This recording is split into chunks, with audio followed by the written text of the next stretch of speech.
अस्सलाम वालेकुम friends, good afternoon and welcome back to my channel my small world. आज मैं जाने वाला था कश्मीर यूनिवर्सिटी, वहाँ एक इवेंट होने वाला था बट अनफॉर्चुनेटली वो पोस्टपोन हो गया है। अभी नेक्स्ट डेट शाम तक पता चल जाएगी। अब मैं वापस घर आ रहा था तो संडे है, मैं आज का दिन वेस्ट नहीं करना चाहता था, तो आई थॉट कि वीडियो तो बनाना है। फिर मेरे दिमाग में एक आइडिया आया। एप्पल्स एप्पल जो है वो बैकबोन है कश्मीर का, कश्मीर इकोनॉमी का। ऑलमोस्ट 10% जो जीडीपी है वो हमारे एप्पल से आता है। दैट इज अप्रोक्सीमेटली 72,000 करोड़ जो है वो हमारा एप्पल से आता है। एंड सेकेंडली 78% जो है एप्पल्स है वो कश्मीर से ही प्रोड्यूस होते हैं। एंड 3.5 मिलियन लेबर जो है वो इसमें डायरेक्टली एम्प्लॉयड है। अब रिसेंट बारिश की वजह से थोड़ी एप्पल्स में प्रॉब्लम आई थी ट्रांसपोर्ट करने में, उसकी पैकेजिंग करने में। तो मेरे रास्ते में ही पड़ता है फ्रूट एंड वेजिटेबल मार्केट प्रच्छू का, मेरे पीछे। तो चलते हैं अंदर, मार्केट का हाल जानते हैं और क्या इम्प्रूवमेंट हो सकती है, गवर्नमेंट कितनी मदद कर रही है इस डिफिकल्ट टाइम में। और ट्राई करते हैं लोगों से बात करने की, उनकी राय जानने की। तो चलिए, बने रहिए मेरे साथ।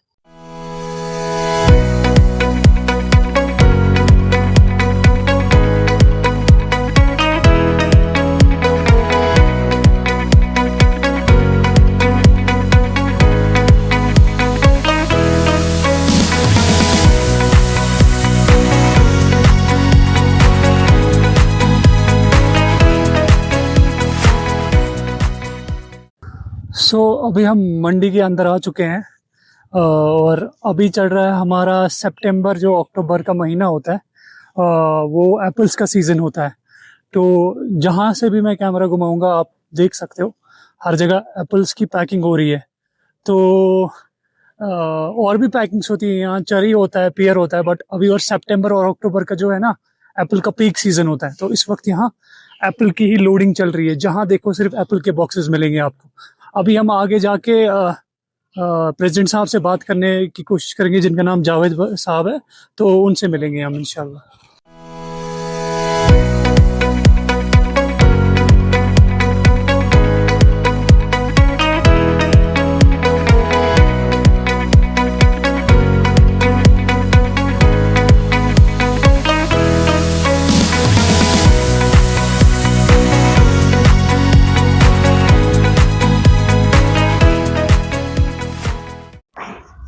जितने भी हमारे एप्पल ट्रेडर्स होते हैं उनके पर्सनल स्पॉट्स रहते हैं, शेड्स रहते हैं। जैसे मेरे पीछे आप देख सकते हो, वसीम है, इकरा है, ऐसी हर जगह आपको डिफरेंट शेड्स मिलेंगे। यूजुअली ये शेड्स टेम्परेरी होते हैं, बट कहीं कहीं मैंने देखा है फ्रूट मंडीज में ये वाले शेड्स जो है वो गवर्नमेंट ने परमानेंटली कंस्ट्रक्ट किए होते हैं। अब प्रॉब्लम ये है कि ये शेड हर साल बनाने पड़ते हैं, तो ट्रेडर्स के लिए थोड़ा मुश्किल हो जाता है, क्योंकि हर साल शेड में इन्वेस्ट करना पड़ता है और उसको फिर बाद में डिस्ट्रॉय करना पड़ता है। तो इट्स बेटर कि गवर्नमेंट ये करे कि यहाँ आप शेड्स बनाए, लाइक कैबिन्स बनाए छोटे छोटे से, और वो बाद में जो है परमानेंटली रहे, और उससे क्या है कि ट्रेडर्स का खर्चा भी कम हो जाएगा। These are the temporary shades जिनके बारे में बात कर रहा हूँ। ये सीजन में लगते हैं, फिर ये हटाने पड़ते हैं। तो अगर ये गवर्नमेंट एक बार में ही एज अ कैबिन कंस्ट्रक्ट कर रहा है तो गवर्नमेंट के लिए भी फ़ायदा और ट्रेडर्स के लिए भी फ़ायदा है। एंड ये जो मैं आपको वीडियो में रोड दिखा रहा हूँ, ये हमारा दूसरे साइड से कनेक्ट होके जो उस तरफ जिसको हम सर्कुलर रोड बोलते हैं उस तरफ कनेक्ट होता है। बट ये कच्चा रोड है, इसमें अभी मैक्सिमाइजेशन नहीं हुई है। एंड अभी आप देख सकते हैं पानी, जो अभी रिसेंटली बारिश हुई थी उसका कुछ पानी यहाँ जमा हुआ है। दैट मीन्स अगर बारिश ज़्यादा हुई तो इस रोड पर आने जाने में दिक्कत होगी। ये रोड में थोड़ा जूम करता हूँ, वो देखिए उस तरफ जहाँ ट्रैक्टर खड़ा है वहाँ जो है ये कनेक्ट होता है हमारा सर्कुलर रोड के साथ। अब अगर इस रोड की थोड़ी मैक्सिमाइजेशन हो जाए, इसकी मरम्मत हो जाए, तो इस पे जो है सहूलियत हो जाएगी आने जाने में। अदरवाइज थोड़ा सा बारिश हुई तो सारा काम खराब हो सकता है। मैं ट्राई कर रहा हूँ कि जो हमारे यहाँ लेबर भाई है और जो ट्रेडर्स है उनसे बात करूँ, बट वो कैमरा शाय है, कैमरा से पे आने से थोड़ा सा हिचकिचा रहे हैं। बट उनसे जितनी भी इंफॉर्मेशन मैं गैदर करवाऊंगा, मैं आपको आहिस्ता आहिस्ता वो कन्वे कर दूंगा। चलिए, अभी कुछ और सवाल है, ट्राई करते हैं कुछ और लोगों से बात करने की। कोई अगर बाहर का ड्राइवर मिला तो उससे ट्राई करूंगा बात करने की, ताकि एक जो है हमें आइडिया आ जाए कि अभी हमारा एप्पल मार्केट जो है कश्मीर का वो कैसा चल रहा है।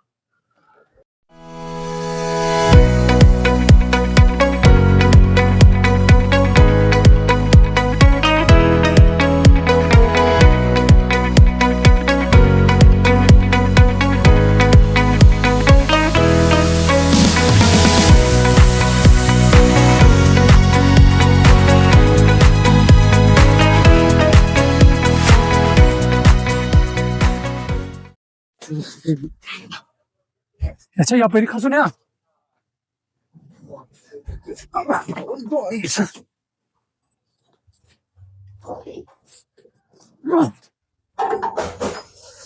bisa gimana? Udah bayar kelebihan. ठीक है था रखती ना ईमान। सो ये जो हमारी गाड़ी है ये इंदौर के लिए जा रही है, अभी लोडिंग हो रही है इसकी। मगर मैंने इनसे पूछा, हमारे भाई हैं यहाँ, उनसे पूछा हमें, उन्होंने बोला अगर रोड ट्रांसपोर्ट ठीक रहता और गवर्नमेंट की थोड़ी मदद हो जाती है रोड क्लियरेंस पे जल्दी जल्दी, ये गाड़ी पिछले साल 1.5 लाख रुपए में इंदौर पहुंची थी। बट इस बार इसी गाड़ी का खर्चा 2 लाख रुपए पड़ रहा है। तो गवर्नमेंट से यही गुजारिश है जितनी जल्दी ये रोड जो है हमारा क्लियर हो जाए और परेशानियां ना हो हमारे ट्रक ड्राइवर्स को रास्ते में। इससे पूरे इकोनॉमी में इम्पैक्ट पड़ता है, एक जगह इम्पैक्ट नहीं पड़ता, पूरी इकोनॉमी में इम्पैक्ट पड़ता है।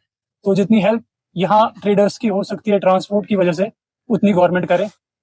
बाकी और भी मसले हैं इनके, वो जानते हैं आहिस्ता आहिस्ता। चलिए जाओ।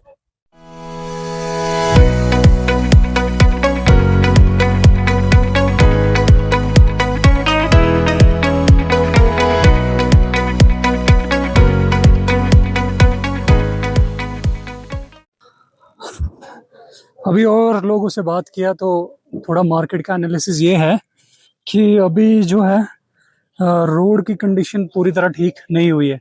उसकी वजह से क्या हो रहा है, जो बाहर से यहाँ ड्राइवर आ रहे थे वो जो उनका चार्जेस है, लेबर का चार्जेस, वो बढ़ा रहे हैं। अरे उसकी वजह से ट्रक्स की यहाँ बहुत ज़्यादा शॉर्टेज है, बट मटेरियल तो बहुत ज़्यादा है। तो इसीलिए यहाँ पे आपको इतना मटेरियल अभी देखने को मिल रहा है, क्योंकि ट्रक्स नहीं आ रही है। तो अगर ट्रक्स नहीं आई तो ये जो माल है ये यही रह जाएगा और उसकी वजह से बहुत ज़्यादा नुकसान होने वाला है।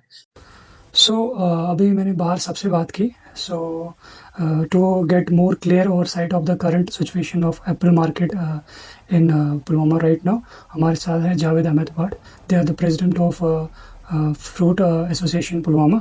सो we will ask them certain questions, let's see कि उनका क्या कहना है इस बारे में। सर आप हमें बताइए कि अभी जो करंट सिचुएशन है हमारे एप्पल मार्केट की पुलवामा में, तो उसके बारे में थोड़ा इंसाइट बताइए सर। जी देखिए, जो करंट सिचुएशन है अभी हमारे एप्पल मार्केट पुलवामा की, तो ऑलरेडी आपने सुना होगा या मैक्सिमम न्यूज़ चैनल्स पे आ रहे हैं। ये जो हमारा श्रीनगर जम्मू नेशनल हाईवे है, बिल्कुल उसकी ब्लॉकेज होने की वजह से हमारी सैकड़ों गाड़ियाँ यहाँ काजीगुंड में या फ्रूट लेडन गाड़ियाँ यहाँ स्ट्रैंडेड हैं, जिसकी वजह से जो फ्रूट ग्रोवर्स है इनको काफ़ी नुकसान का सामना करना पड़ता है। और ये जो हमारी फ्रूट इंडस्ट्री है इसको भी काफ़ी बहुत बड़ा नुकसान हो रहा है। तो ये बहुत बड़ी प्रॉब्लम है। ये जो हमारा NH-44 अक्सर बंद रहता है बारिशों में, खासकर इस फ्रूट सीजन में हर साल हम देखते हैं। तो कोई ना कोई मतलब कभी ना कभी तो बारिशें होती ही रहती हैं, जिसकी वजह से इस रास्ते में काफ़ी ज़्यादा प्रॉब्लम्स हो रही हैं। क्योंकि ऑलरेडी आप देखिए इस फ्रूट सीजन में ट्रकों का फ्लो इस रोड पे ज़्यादा होता है और बड़ी बड़ी गाड़ियाँ जैसे 10 चक्के, 12 चक्के, 14 चक्के मैक्सिमम इस रोड पे चलते हैं। तो जिसकी वजह से ट्रैफिक जैमिंग होती है। तो इससे छुटकारा पाने के लिए, इसको प्रॉब्लम को सॉल्व करने के लिए हमारी जो यूटी गवर्नमेंट है, हमारा जो LG एडमिनिस्ट्रेशन है या इवन सेंट्रल गवर्नमेंट है, उनको एक बड़े पैमाने पे सोचना चाहिए कि इस प्रॉब्लम को हमेशा के लिए हल कैसे करेंगे। और दूसरी बात यह है कि हमारा जो अल्टरनेट एक है मुगल रोड है, तो उस मुगल रोड को वेल डेवलप करना चाहिए ताकि वो कभी भी इस रोड में ये जो श्रीनगर जम्मू नेशनल हाईवे कभी भी इसमें कोई प्रॉब्लम आए तो हम मुगल रोड अल्टरनेटिवली यूज कर सकते हैं, जिससे की वजह से किसानों, फ्रूट ग्रोवर्सों को इस नुकसान से बचेंगे वो। तो ये एक बड़ी हमारी एक तरीका है। और हमारी रिक्वेस्ट भी है खासकर सेंट्रल गवर्नमेंट ऑफ इंडिया से कि मुगल रोड को आप वेल डेवलप कीजिए ताकि वहाँ से कभी भी गाड़ी को आने जाने में कोई दिक्कत ना हो। ठीक है, तो जहाँ तक अभी तक हमें समझ आया कि मेन जो है आपका प्रॉब्लम ट्रांसपोर्ट का है। उसके अलावा आप चाहते हो गवर्नमेंट किसी तरीके से स्पेशली जो हमारा fruit and vegetable market pitch है, इसके लिए कुछ और कर सकता है। ट्रांसपोर्ट तो मेन प्रॉब्लम है ही, इसके अलावा ख़ास हमारी इस फ्रूट मंडी जो पुलवामा है, इसके लिए गवर्नमेंट का कोई इंटरवेंशन कोई आप देखिए चाहते हो? देखिए देखिए, मैं अर्ज करना चाहता हूँ हमारी यूटी गवर्नमेंट से, हमारे इज्जत चीफ मिनिस्टर जनाब उमर अब्दुल्ला साहब से, कि ये जो हमारी पुलवामा मंडी है, यहाँ आप वो देखेंगे तो यहाँ इंफ्रास्ट्रक्चर जो है, जो हम डिजर्व करते हैं उसके हिसाब से, मतलब जो अभी जो प्रेजेंट इंफ्रास्ट्रक्चर है यहाँ, तो वो हमारी ज़रूरत के हिसाब से भी 25% भी नहीं है। आप देखिए जो डिस्ट्रिक्ट पुलवामा है, ये centrally located in Kashmir valley, और आप देखिए फ्रूट हब है ये, खासकर हाई डेंसिटी फ्रूट जो है, गाला है या बाकी और भी वैरायटीज है, उसका हब है पुलवामा। और यहाँ एक बहुत बड़ी जो Asia second largest cold chain है, वो भी हमारी पुलवामा में ही वाक़ा है। तो इसके लिए एक तो यहाँ मंडी में इंफ्रास्ट्रक्चर ग्रोवर्स के लिए वेल डेवलप्ड इंफ्रास्ट्रक्चर होना चाहिए, और अलॉटमेंट दुकानों की अलॉटमेंट होनी चाहिए ट्रेडर्स को, ताकि ग्रोवर्स को कोई दिक्कत ना हो। और दूसरी बात यह है कि ये हमारी जो Asia second largest cold chain है, इसके आसपास जो हमारा रेलवे स्टेशन है, खासकर ये क्या औंदीपोरा है या काकापोरा है, तो काकापोरा खास हमारे लिए वही एक बेटर ये ट्रांसपोर्टेशन पॉइंट रहेगा, क्योंकि ये जो औंदीपोरा है, यहाँ हमारा एक डिफेंस एयरपोर्ट है, तो वहाँ क्या है कि वहाँ शाम के वक्त एंट्री बंद हो जाती है, तो इसलिए हमारा जो वेल एस्टेब्लिश्ड जो एक ट्रांसपोर्टेशन पॉइंट रहेगा वो काकापोरा रहेगा। तो हमारी गुजारिश ये है, और हम शुक्रगुजार भी है सेंट्रल गवर्नमेंट के, खासकर ऑनरेबल प्राइम मिनिस्टर साहब के और ऑनरेबल रेलवे मिनिस्टर साहब के हम बहुत शुक्रगुजार हैं, जिन्होंने यहाँ ट्रांसपोर्ट प्रॉब्लम को मद्देनजर रखते हुए एक बहुत बड़ा इनिशिएटिव लिया है कि यहाँ से उन्होंने पार्सल ट्रेन शुरू कर दी है। तो इसके लिए पुलवामा के लिए यहाँ एक काकपोरा में एक ट्रांसपोर्टेशन पॉइंट एस्टेब्लिश होना चाहिए, क्योंकि आप देखिए यहाँ जो Asia second largest cold chain है हमारे लासीपुर में, यहाँ पूरी वैली के फ्रूट्स आते हैं, पूरी वैली के सेब यहाँ सीए स्टोर रहते हैं। तो बाद में जनवरी के बाद अक्सर तो बारिशां होती है, बर्फबारी होती है, तो जिसकी वजह से मैक्सिमम अक्सर ये जम्मू श्रीनगर को भी शहर बंद रहता है। तो उस टाइम में हमें आसानी हो जाएगी जब यहाँ पार्सल ट्रेन यहाँ से निकलेगी। तो सभी डिस्ट्रिक्ट जो है, शोपियान हो, अनंतनाग हो, बड़गाम हो, पुलवामा हो या बारामूला हो, तो सभी डिस्ट्रिक्ट के माल जो उस टाइम है वो यहाँ ग्रेडिंग लाइनों पे लासीपुरा में पैक होते हैं। तो अगर काकपुरा में हमारा ये एक यहाँ एस्टेब्लिश पॉइंट, ट्रांसपोर्टेशन पॉइंट बन जाएगा, वो एस्टेब्लिश हो जाएगा, तो हमें काफ़ी हद तक हमें एक राहत मिलेगी फ्रूट इंडस्ट्री। सो ठीक है sir, these were the very good points जो आपने नोट डाउन किए। इंशाल्लाह अपने मीडियम के थ्रू ये हम मासेस तक पहुंचाने की कोशिश करेंगे। तो ये थे हमारे साथ जावेद साहब, president fruit association Pulwama. Thank you sir, thank you हमारे साथ। सो जावेद साहब ने क्लियर और सिंपल लैंग्वेज में हमें बताया कि कौन कौन सी प्रॉब्लम हो रही है अभी फ़िलहाल। होपफुली इंशाल्लाह ये प्रॉब्लम जल्द से जल्द ठीक हो जाए। And that's it for the vlog. इंशाल्लाह मैं आपको मिलूंगा नेक्स्ट टाइम। तब तक अपनों का ख्याल रखें। Take care of your self.